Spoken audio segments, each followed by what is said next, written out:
Good evening, Geckophiles and Cinephiles across the globe. Welcome back to the Movies Matrix YouTube channel. You are going down the rabbit hole with Ryan and myself. I'm Lo, representing the Bay Area of Northern California. This is episode 17. Happy holidays. It's almost Christmas. How you doing in New York, Ryan?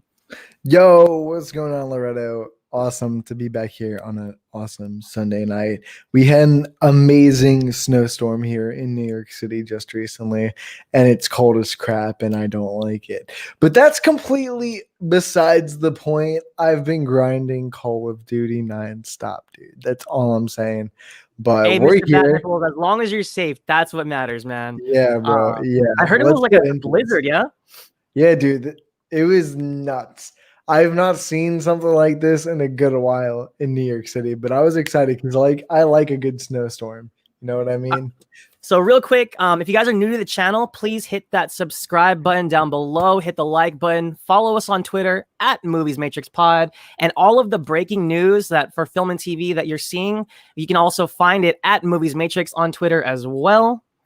With all of that being said, what's first on the docket today, Ryan? So HBO Max has been in question for whenever it's going to drop on Roku or if it ever does.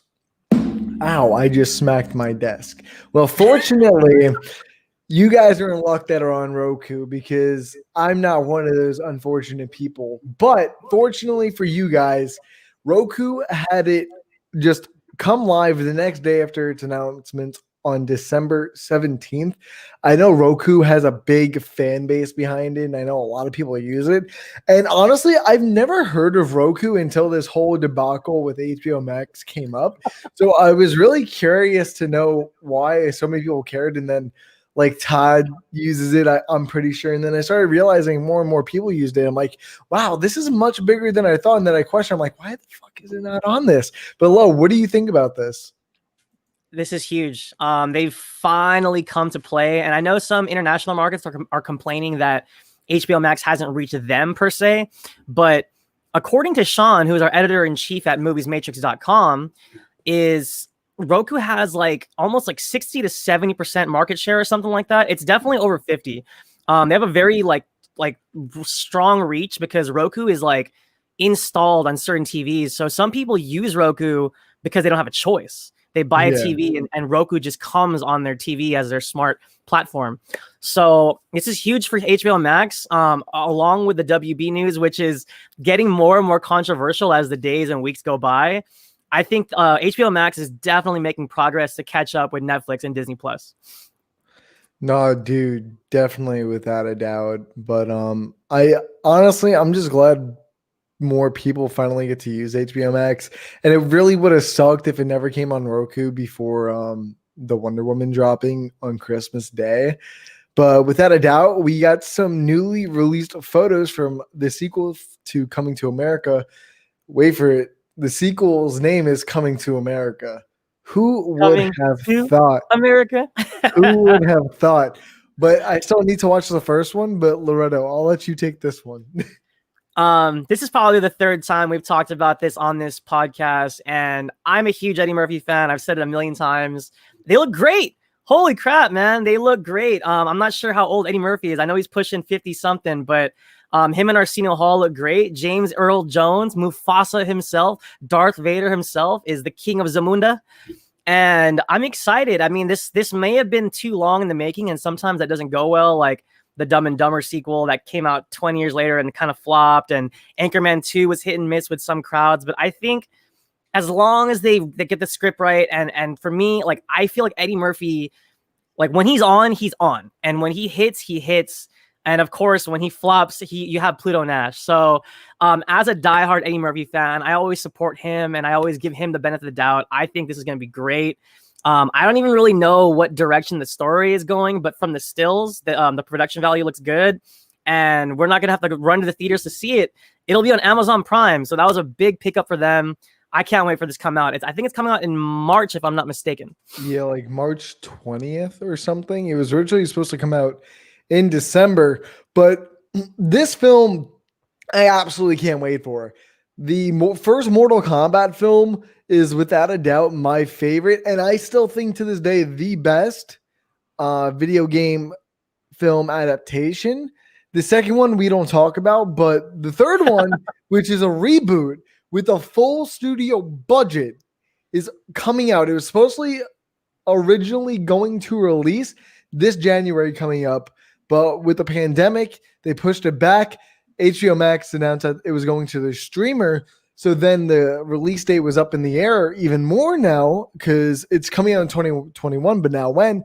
April 16th is a nice date, I think. Not too long till that date. And I feel like with everything just coming to streamers in the first few months of next year, it's just going to be absolutely nutty. What about you? What are your opinions on this, Lo? Mortal Kombat! Dun-dun-dun-dun. Oh my god! So when I was young, I was crazy about the original film. I played the video game, of course. Toasty and the fatalities, and I thought the first film was like the perfect balance of B movie cheese, but like fun action and like not taking yourself too seriously, like tongue in cheek kind of like action, like a la like Big Trouble in Little China, or even like Starship Troopers to an extent, where it's like almost like satirical of like the martial arts genre, but like it's still violent and it's still in your face and it's still very true to the mythos of the game. Like Reptile, Sub-Zero, Scorpion with the ninja suits looked awesome. Arguably the Reptile Liu Kang fight, which I think is the best in the whole film, was such a huge surprise for theaters because the original trailer didn't show Reptile. So we just had the original video game cast with Kano, Sonya, Johnny Cage, of course, and Liu Kang and Shang Tsung. But then when we got Reptile, like it was like Avengers back in the 90s, man. Like that theater was erupting with like cheers of video game fans because this is the first time Mortal Kombat was the first time that a video game adaptation actually got things pretty right compared to like Super Mario or like the Street Fighter movie, which was really bad. Mortal Kombat really nailed it, and I think video game fans can appreciate that. Real quick, let's just say hi to who's with us. I think we got Bob's Adventures. How you doing, Bob? What's going on, Bob? How's He it actually going, man? he actually invited me to guest on his channel, so please give Bob a follow on YouTube. He's got a lot of great content. He loves Star Wars. Always a pleasure to have you on the show, Bob. And we have Tracy who agrees. I'm not sure what they agree with. And I think March 5 is the date for coming to America. So thank you for the information. Yeah. But to put into context for Mortal Kombat real quick before we move on. Yeah. The first two films were PG-13 and this film is going to be rated R.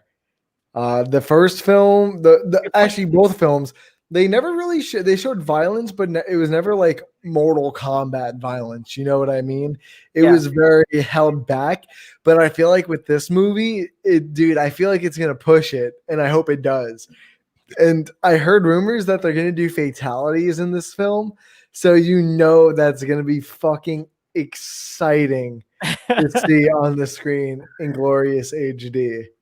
Yeah, I think the original film wanted to cater to younger audiences, which is why they did the PG-13. But oh man, if they're going full hard R, you already know we're probably gonna get the bone breaks. We're probably gonna get limbs flying off. You thought the games made your spine tingle. That's all I'm saying.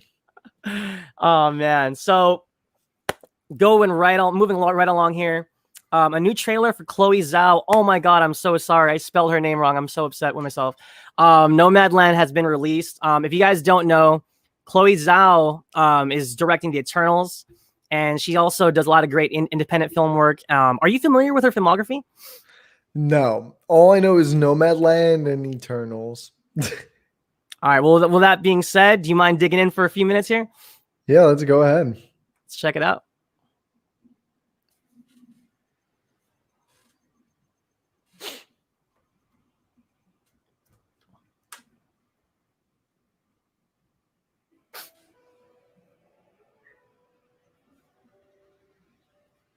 One of those lucky people that can travel anywhere. Yes, ma'am. And they sometimes call you nomads. My mom said that you're homeless. Is that true? No, I'm not homeless. I'm just houseless. The same thing, right?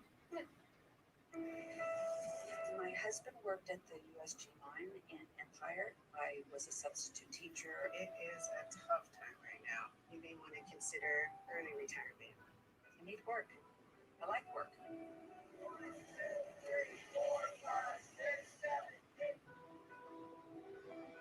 I'm so sorry for spelling your name wrong, Chloe. You're awesome. What the nomads are doing is not that different than what the pioneers did. I think it's part of an American tradition. My dad used to say, what's remembering is I maybe spend too much of my life just remembering. The things I love most about this life is that there's no final goodbye. I've met hundreds of people out here, and I don't ever say the final goodbye. Let's just say I'll see you down the road. And I do. I see them again. And I can be certain in my heart I'll see you again.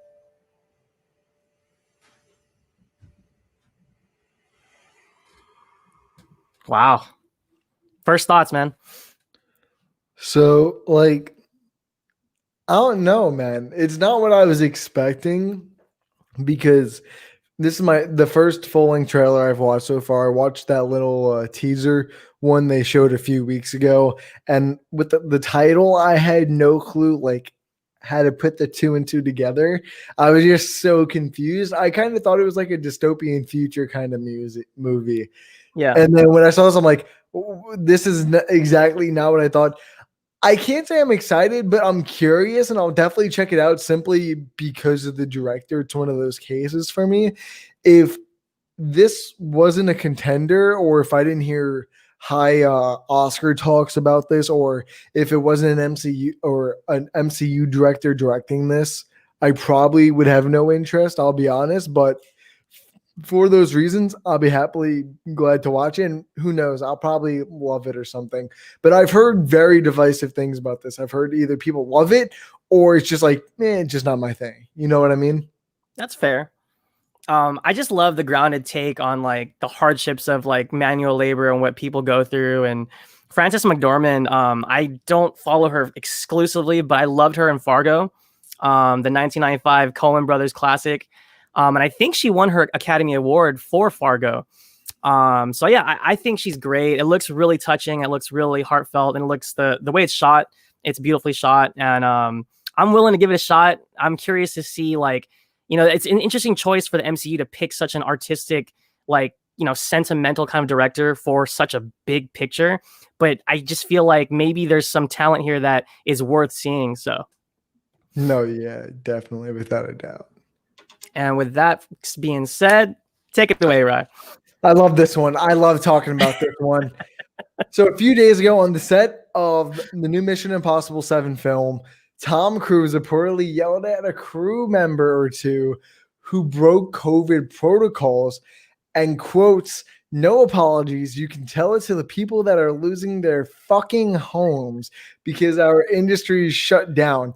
And I encourage everyone to listen to the 2.5 audio clip of this because I will tell you something.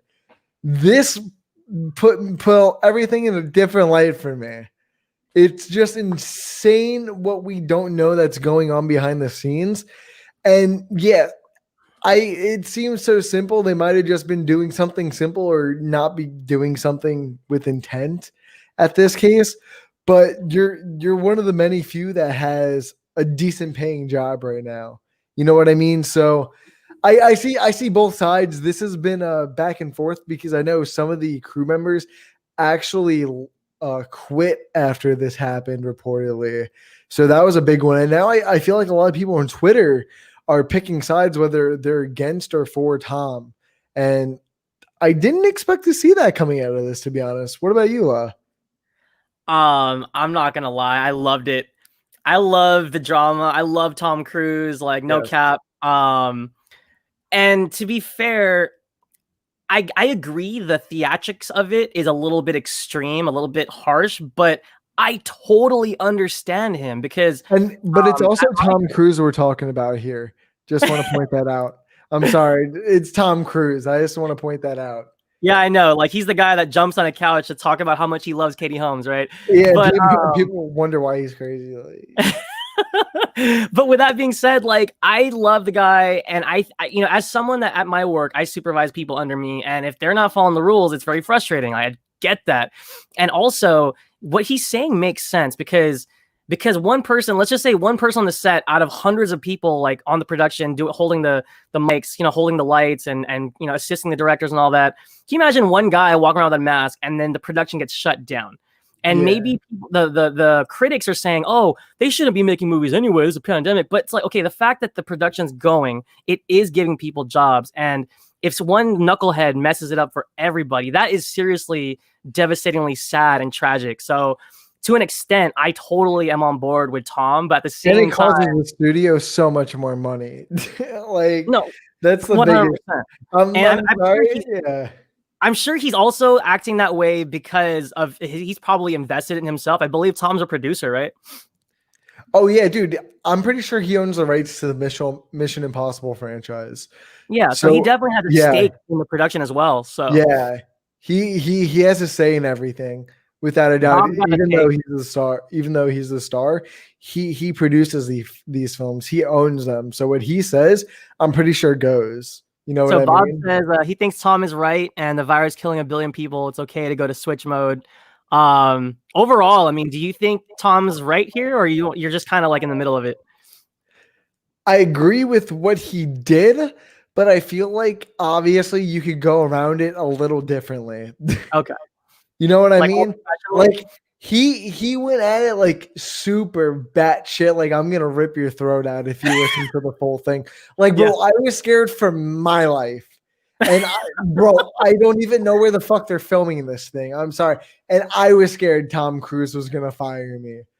And for anyone else that was caught doing this.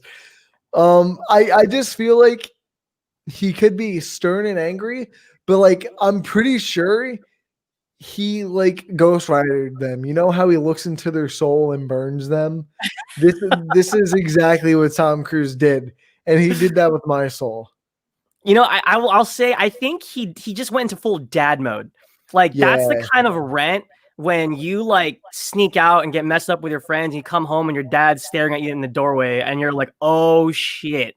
Like he gave them the dad rant and he was just, oh man, like if anyone that hasn't heard this rant, please look it up. It's, I mean, whether you agree with him or not, it's still entertaining. It's freaking Tom Cruise, you know? So just screaming for 2.5 minutes, screaming the F word about if I say it again, you're gone.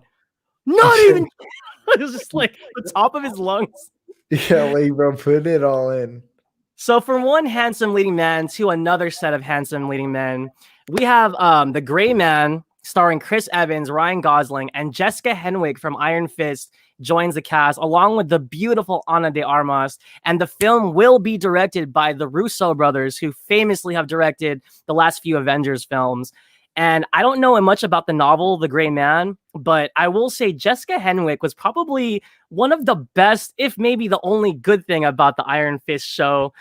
She's also gorgeous, but she's also talented, and she's got a great martial arts chops. The cast looks awesome, and the Russo brothers have given me no reason to not trust them at this point. How excited are you for this film, Ryan? I gotta say, dude, my excitement's pretty high. This is shaping up to be quite an interesting project. If you guys don't know, they're planning on making this like an expanded universe type thing too. Yeah, like they plan. I don't know if it's a trilogy or if it's like branching off into sequels and spin-offs and stuff like that. But I know they definitely plan on making more than one and potentially spinning off. So to see all these characters, and plus to see that the Russo brothers are doing it, I completely trust them with being able to handle something with this magnitude. I mean, shit, they did two of the biggest films in history to date. So and the cast is fantastic. And yeah, like what you said, Lo, Jessica Henwick is finally getting the credit she deserves. She was recently in Love and Monsters. Loved her in that. And I think she's Australian. She's got a nice ass accent. Dude, I still got to see that. I've heard good things. That's the one with Dylan O'Brien, right? Yeah, dude. I don't like it as much as everyone else. Like, people are praising it to be like this God film for some reason, but I'm like, yeah, it's a good watch to just have a movie night, watch it. It's a good film. But like, Hey, Ryan, I gotta think ask you, did I call Ryan Gosling Ryan Reynolds? I don't know. Did you? I'm tired. I was at work earlier. I was at work for 12 hours, guys. Please forgive me. I spelled Chloe Zhao's name wrong. I can't even talk. Ryan Reynolds, Ryan Gosling. I am so sorry. You guys are all awesome and you guys are all handsome. Amanda apparently agrees. There's too much hotness on the screen. Oof. How you doing, Amanda? And also, hello, Tracy. Thank you, everybody that's watching right now. And please forgive my tiredness. Moving right along. Go ahead and take the next one, man. There she is. You have I them. totally forgot I had a picture for her. See what I'm talking about here? You sent them to me all out of order, by the way. I did? Oh, yeah. crap. Look, it's Anna. Totally forgot. Wait, I'm bugging. Oh my gosh. I'm so out of it. Okay, so Millie Bobby Brown, right? Yeah, that's the next one. But real quick, let's just admire the hotness for 3 seconds. By the way, I want to say I watched Knock Knock with Ana de Armas and Keanu Reeves for the first time the other day. And now I know why so many people like that film. I understand the enjoyment. I understand it. But Millie Bobby Brown is set to star in The Electric State that will also be directed by the Russo brothers. Dude, I gotta say, the Russo brothers have been snatching up project after project. Dude, Extraction, Cherry, The Gray Man, The Electric State, and Extraction's doing their own universe or expansion at this point. Like, bro, kudos to them. I gotta give it to them. But honestly, it's Russo brothers. They haven't really disappointed me yet. I know Extraction wasn't the best written movie, but it was a really well entertaining film, and that's exactly what it wanted to be. As Loretto looks like he just got the soul just scared out of him. What are your opinions on this, Lo? Oh man, you nailed it, man. The Russo brothers right now, it looks like they can't miss. Cherry hasn't even dropped yet. Cherry, they finished filming. It's coming out next year with Tom Holland. It looks gritty, it looks dark, and it's just so exciting to see them expand away from the superhero universes. I love this. And The Electric State, I believe, is has to do with robots.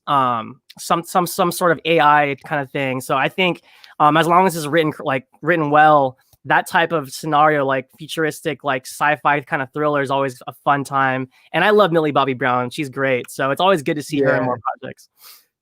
I gotta say, I can't wait to see her in Godzilla versus Kong. I know it's finally coming, man. It's coming, bro. It's coming. It's coming. It's coming. And next up, this one goes out to you, Bob and Amanda, all the Snyder Cut fans. Zack Snyder confirms that the highly anticipated release of Justice League will release in March of next year on HBO Max.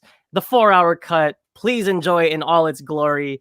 I thought it was really interesting, the whole fiasco with the music and the trailer, but they re-released the trailer and more or less looked the same, and my hype more or less stayed the same. But, I don't want to rain on your guys' parade. I think you guys have waited long enough for this, and whatever will come out, I think it will be a more complete version of a film than what we got from Joss What's-His-Face.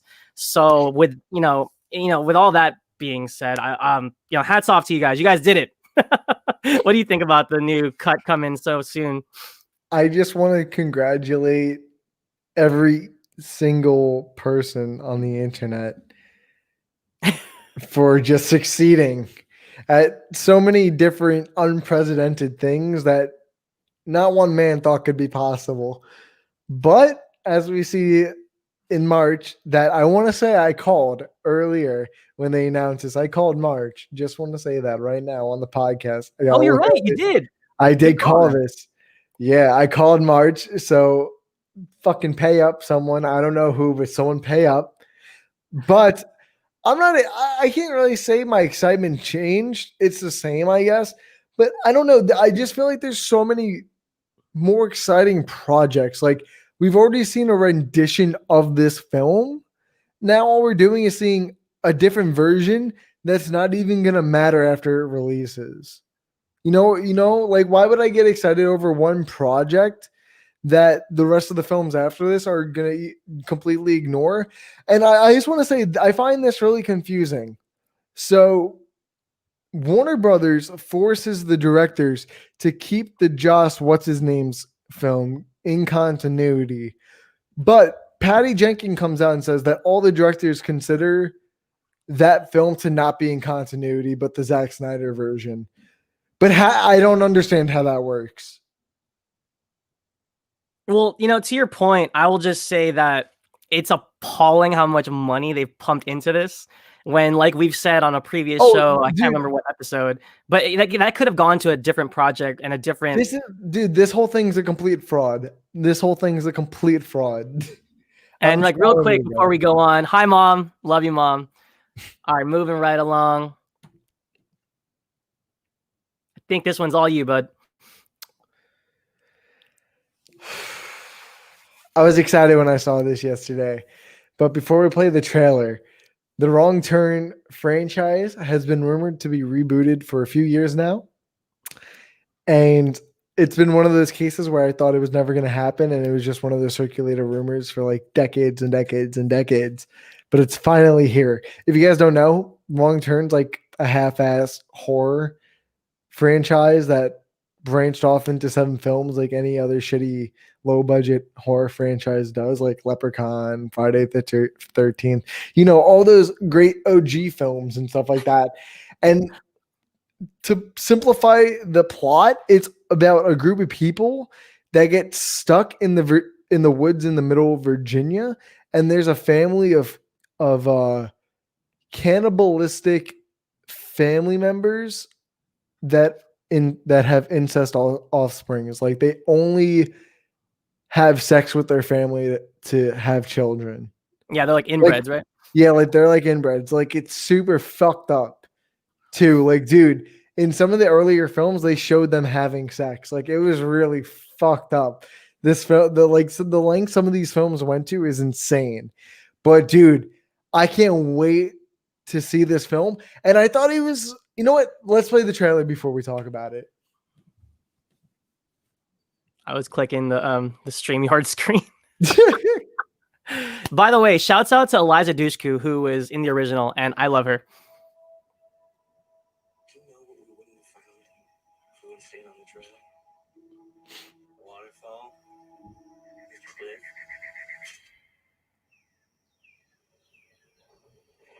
What is that?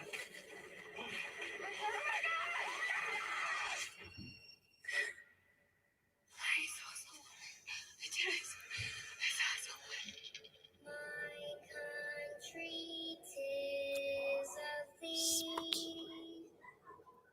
It's a story people know but don't talk about. Except in whispers, like a ghost story. Sweet land of liberty. We don't bother them. And they don't bother us. Of thee I sing. But anyone who goes up there miss this place.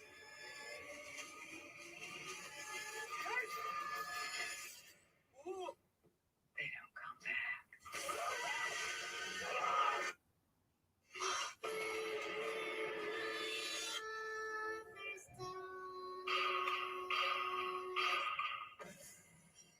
It's happened before. Pilgrim's pride. Descendants of these people are still living up there on the mountain.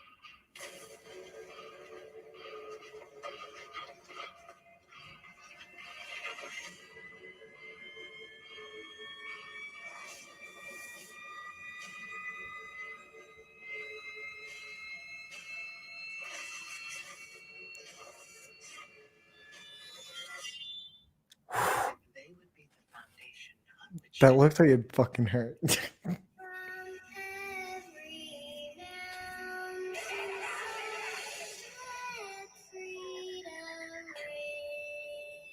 Ooh, chills.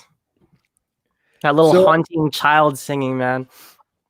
I just want to say I find it really interesting that they don't show like the family of the film, like the bad family of inbreds, Yeah. because like Loretto, I'll tell you right now, you don't have to watch the entire franchise, but I definitely recommend watching the first two.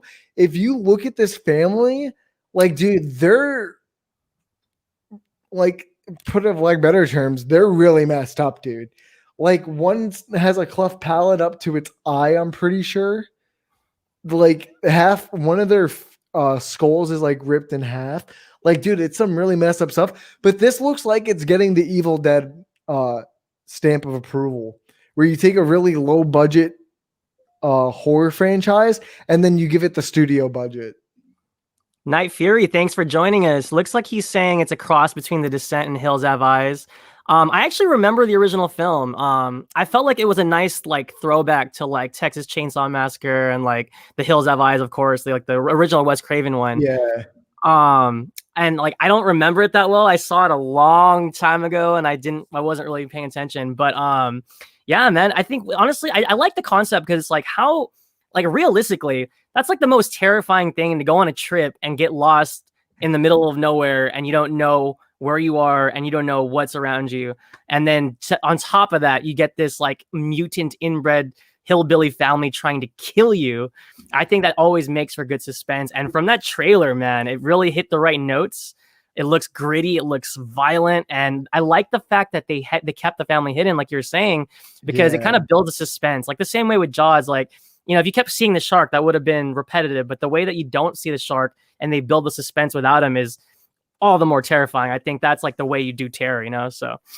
Yeah, to close this section out, I just want to say I'm just glad that a studio finally realized the potential this franchise had and gave it like the studio budget, because honestly, these I know I don't talk about them that often and I kind of forget about them every now and then, but I watch them at least one of them once a year. And the first two, they might be campy, but they're really good. Some really interesting kills if you're into Saw and stuff. They do like traps out in the woods, like you saw with the tree log and the bucket with the spikes. So if you like those kind of trap movies where people gotta like escape shit, I definitely highly recommend it. And the first two actually has some pretty recognizable people. I can't tell you off the top of my head, but let's just move on. I'm sorry. But And with that, oh wait, you doing the next one? oh yeah. Okay. So real quick, it's our last bit of news of the day. Avatar 2 and 3 have officially wrapped filming. And I don't know about you, but the first 2009 film, it broke the box office record. It made $1 billion. Some people hated it. Some people loved it. And admittedly, it was a guilty pleasure of mine. I saw it like 3 times in theaters, and like, sure, the story was a little bit derivative. I mean, it was practically Fern Gully times Dances with Wolves. Like, it's like a story we've seen a million times of an outsider being a part of a clan and then fighting another force, and that a force that's trying to invade and take their territory and stuff like that. But overall, visually, James Cameron just immersed us into this planet of God, what's it called? Pandora. And as you can see, I had to put the floating mountains in there because when I first saw this in the theaters, it was the best 3D experience I've ever had because James Cameron filmed with 3D cameras. It wasn't a conversion. And when it's done correctly, the 3D is incredible. I felt like I was there. I felt like I was flying with the helicopters, and the floating islands made my jaw drop. And the neon glowing forest, like it was such a beautiful concept. And like the action was great. Cause I mean, James Cameron, if he knows anything, he knows action. And, throw all the story and the romance aside, which was a little bit cheesy, but the core of Avatar, the heart of Avatar is the action and the visuals, and he nailed it. What do you think about Avatar, man? Honestly, I really enjoyed the first one when it came out. Over the years, slightly less and less, more so. But honestly, I'm not too excited for these films, but I won't say that I won't see them, because if there's something James Cameron can do right every single time, whether it's a good script or not, it's he will take you on a visual journey. And that's what I think Avatar is. is a visual journey. I feel like looking at the screen tells its own story. And I feel like this is a very rare case for not very many films. I can't really tell you off the top of my head whichever, but I'm sure if I really looked and thought about it, I could find one. But just looking at everything going on is a story in of itself. And I feel like the world that Cameron is trying to create, I feel like he can do that, which draws me to watch these. But I feel like the biggest question I have is, do we think these films are going to flop financially? I doubt think it. so.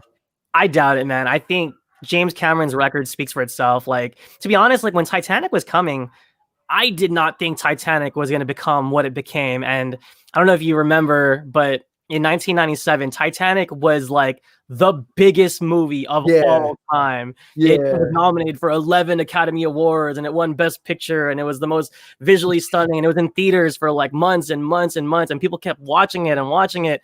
And some people got like saw it so much, like, you know, a lot of critics were just sick of hearing about it because God, everyone keeps talking about Titanic. So I think his record speaks for himself. I think when the trailers actually start coming out for Avatar 2, I think the hype. What was that? Soon. We should be getting a trailer for the second one soon. Oh, 100%. Is it? I forgot. Did they push it from last December again? Yeah, it kept getting delayed. I think he wanted to drop it sometime this year, but he kept pushing it back. I know it got pushed to last year, but I don't remember if it got pushed till 2022. Which yeah, I think might have been the case. So we probably won't get Avatar 2 until 2022. So we probably won't get a trailer for another year, actually. Yeah, but I think when the trailer does drop, I think the hype will be back. And you know what's funny is like it's not much different from like something like Alita Battle Angel, where there is like a diehard following of Avatar fans that will like fight for this movie. So but this is all coming out right. Let's just say everything goes according to plan with the pandemic. This is all after the pandemic. Yeah. So we have to think, are people going to feel safe enough to go into the mass theaters? Are we going to be able to go to the theater like we used to be? Are we going to be in the same theater situation as we are in 2022? I'm like, there's so many different things to think about here. You know what I mean? Yeah. And I feel like if it went straight to VOD, I feel like it could make a lot of money, but I don't feel like it'd make enough for this movie. So before we get out of here, I want to say hi to my sister. She's super excited. She loves Avatar. We saw it together. I think that was my third time in the theaters. I also wanted to give a shout out to Logan from the Movies Matrix team. You can follow him on Twitter at Diamond Spider P, I believe. I can't remember if the diamond has a 1 in it, but if you guys haven't seen this yet, you can find it on this channel. You are on the Movies Matrix channel.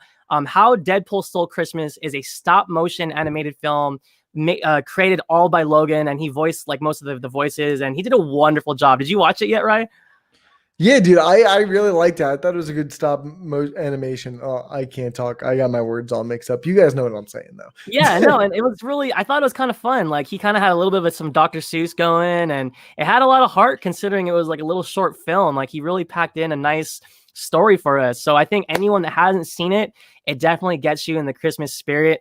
And with that being said, I just want to wish everybody a Merry, Merry Christmas, a happy holidays. You too, Rye, to you and your family, man.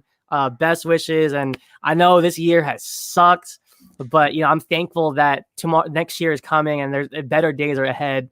Yeah, man. Anything you got going on? Anything you want to plug?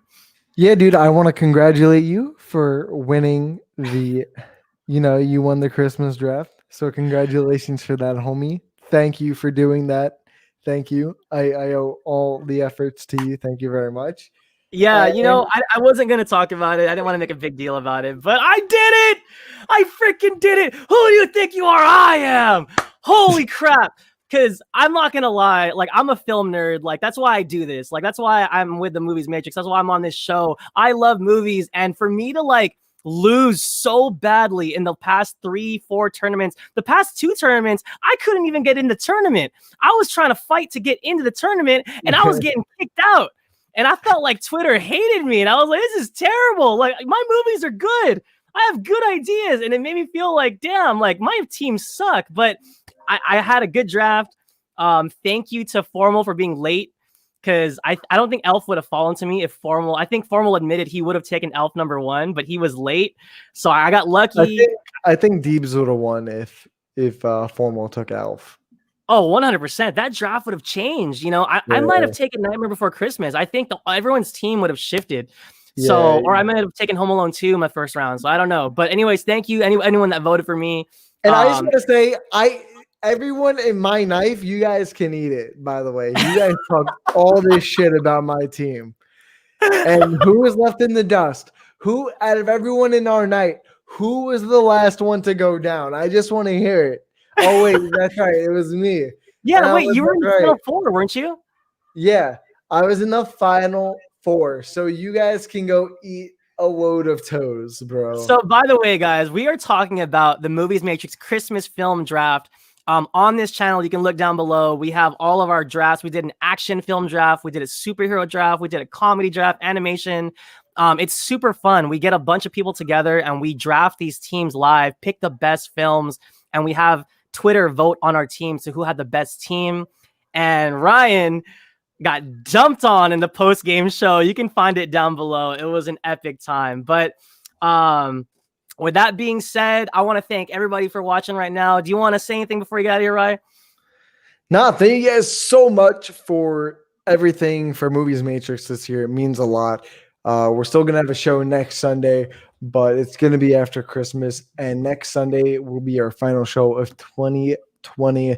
So maybe we'll do some New Year's special or some shit like that. Screw the news. Going all bad language right now. But thank you guys so much. I hope you guys have a very Merry Christmas. Stay safe. Be with your loved ones and appreciate it. See you guys next Sunday. Peace.